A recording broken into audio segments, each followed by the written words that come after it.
orò bẹ̀rẹ̀ lógbómọ̀ṣọ́ ní Ṣọ̀ún bá kìlọ̀ fáwọn obìnrin láti fìdí mọ́lé lóru.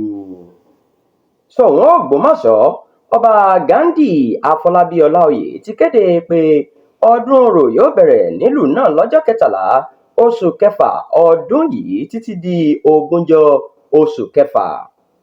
Nínú àtẹ̀jáde kan tí akọ̀wé ààfin Tóyìn Àjàmú fi síta ni wọ́n ti kéde pé kí àwọn obìnrin fìdí mọ́lé láwọn àkókò náà.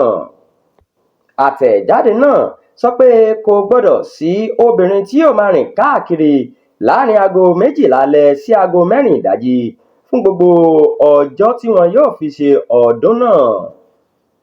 Wọ́n ní obìnrin tí ọwọ́ bá tẹ̀ ó tàpá sí àṣẹ náà yóò bára rẹ̀ lágọ̀ọ́ ọlọ́pàá yóò sì fi mú kàtà òfin.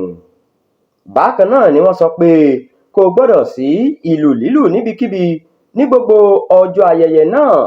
Bẹ́ẹ̀ ni kábíyèsí ké sí àwọn aráàlú láti rí i dájú pé wọ́n bọ̀wọ̀ fún òfin fún àṣeyọrí ọdún ọ̀hún.